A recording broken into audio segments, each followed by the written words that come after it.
Bonjour à toutes et à tous, je m'appelle Julien Sehaï, je suis CEO et cofondateur de Ubique, une entreprise qui a pour but de développer le AI Operating System. Dans cette vidéo, je vais expliquer des concepts clés pour comprendre la technologie du RAG, qui est une des technologies les plus utilisées actuellement dans le monde de l'intelligence artificielle. Et je vais essayer de détailler les différentes méthodes qui permettent d'améliorer les performances de ce système-là, en essayant de compresser au maximum toute l'information dont j'ai pu avoir besoin lors de la création des différentes fonctionnalités au sein d'Ubique. Ubique, c'est une plateforme qui vous permet de déployer des agents at scale et de pouvoir les développer dans un écosystème qui est déjà pré-packagé pour vraiment faciliter le déploiement de vos solutions d'intelligence artificielle en production. Vous avez différentes fonctionnalités que je ne vais pas forcément détailler ici, mais vraiment le but ici c'est de résumer un petit peu tous les composants qui ont été nécessaires pour faire la pipeline de RAG qui est disponible sur Ubique et que vous pouvez dès maintenant utiliser et intégrer dans vos systèmes externes. Je vous souhaite un bon visionnage et j'espère que ce contenu vous apportera toutes les clés nécessaires pour aller plus loin dans vos projets.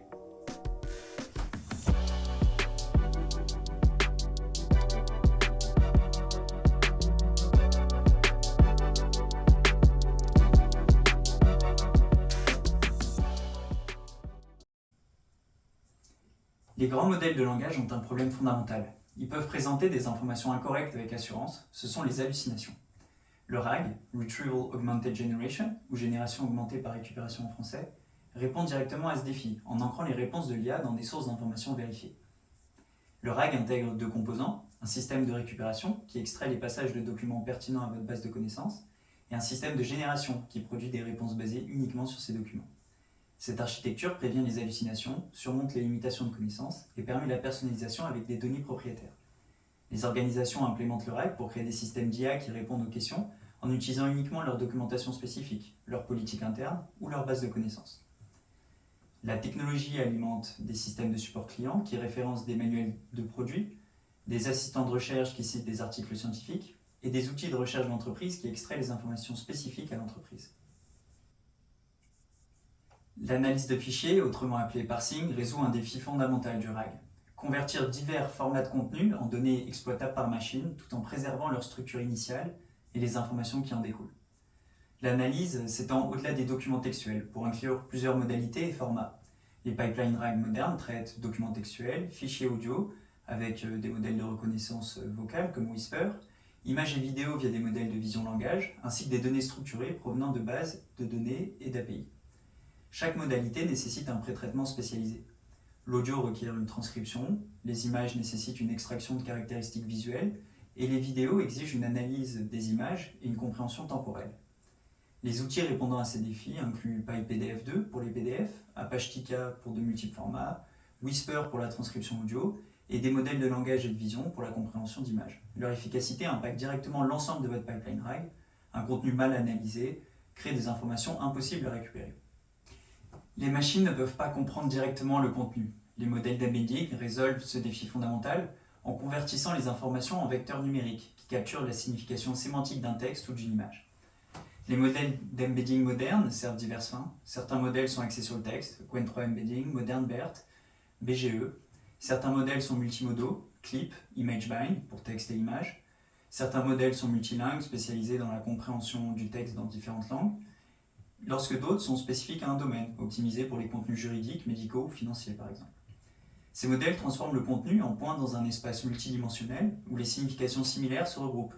Croissance du chiffre d'affaires et augmentation des ventes apparaissent plus proches l'un de l'autre, tandis que des concepts sans rapport restent éloignés, permettant aux machines de comprendre les relations et les similarités entre ces différents textes.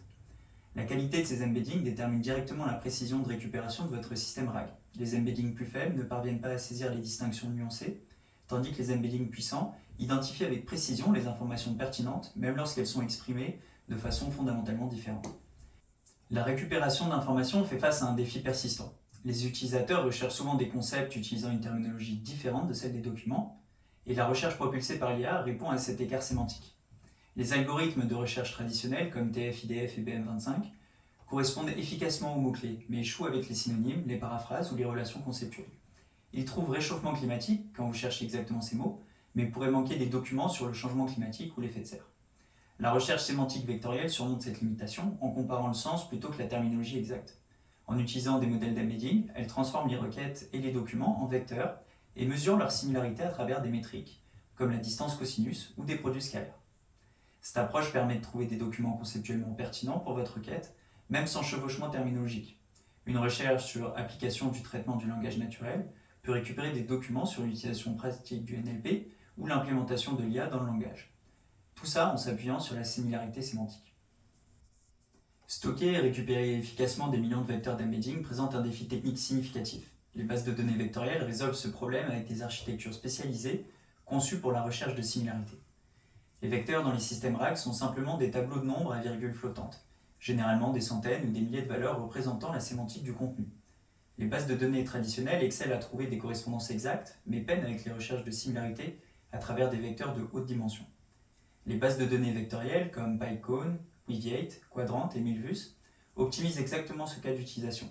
Elles stockent 3 composants clés: les vecteurs eux-mêmes, les métadonnées sur le contenu source et des index spécialisés qui permettent une recherche rapide de similarité à grande échelle.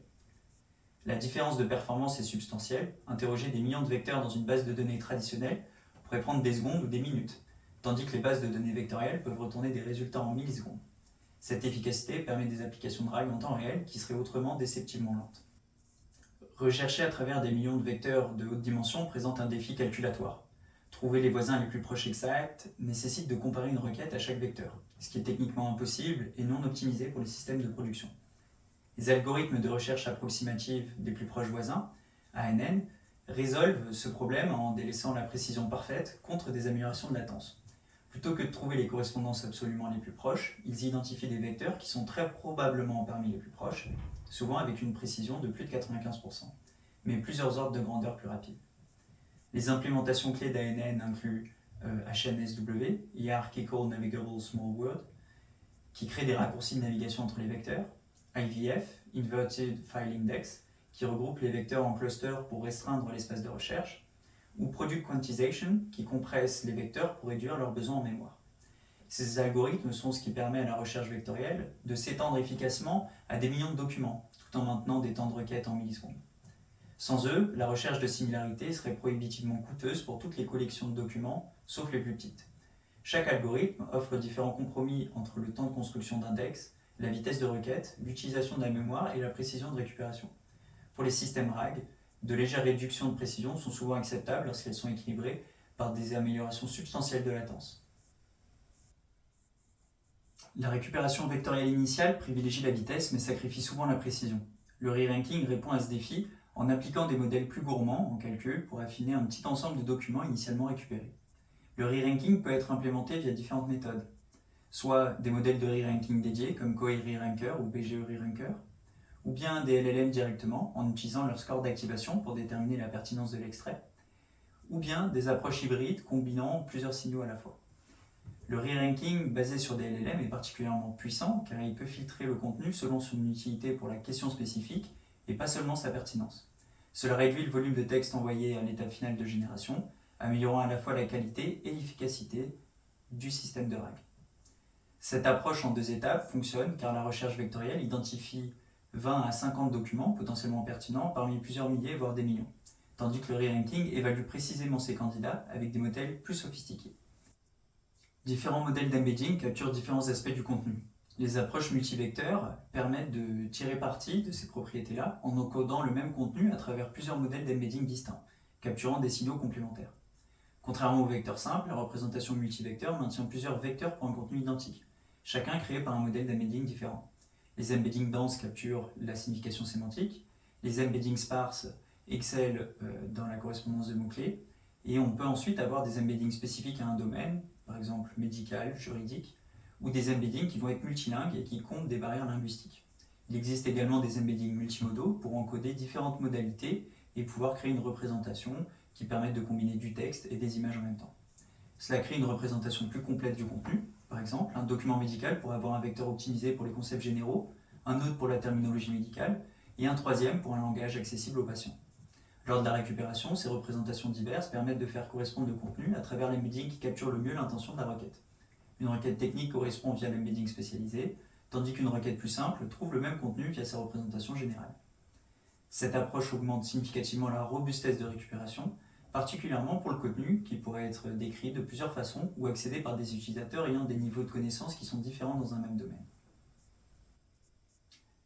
La recherche par mots-clés et la recherche sémantique ont tous les deux des limitations complémentaires. La recherche par mots-clés manque le contenu conceptuellement similaire en utilisant une terminologie différente, tandis que la recherche sémantique pourrait négliger les correspondances de terminologie exactes. La recherche hybride répond à ce défi en combinant plusieurs méthodes de récupération en même temps. L'implémentation la plus courante combine BM25, correspondance de mots-clés, avec la recherche vectorielle, correspondance sémantique. Cette approche excelle pour les requêtes qui bénéficient à la fois de correspondances exactes et de la similarité conceptuelle, comme les recherches de documentation technique qui incluent des termes spécifiques aux côtés de concepts plus larges.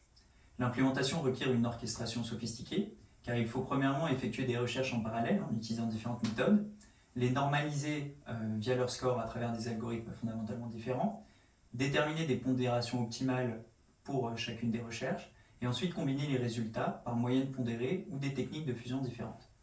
Cette complexité d'ingénierie est substantielle et nécessite une expertise à la fois en récupération d'informations traditionnelles et en approche vectorielle.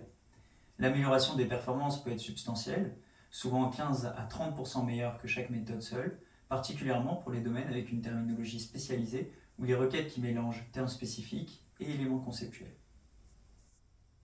Les modèles d'embedding standard compressent des blocs entiers de texte en vecteur unique, ce qui obscurcit la contribution des mots individuels ou des tokens.